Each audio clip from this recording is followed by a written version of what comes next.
Your TI-84 Evo can find the mean, median, and mode of a dataset. Press the Stat key, then Enter to open the list editor. Then type your numbers into L1, pressing Enter after each one. Here are 5 test scores. Now press Stat again, and arrow right to the Calc tab.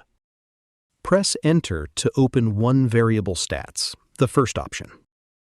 To press the Calculate button at the bottom, use the key directly below it, Zoom.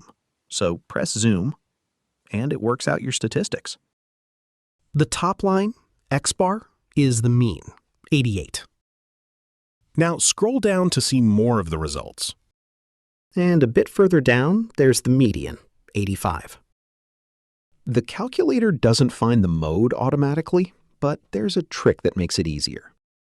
Press Stat again, then scroll down to the Sort Ascending command and press Enter. Press Second and then 1 to enter L1. Then press Enter to sort it.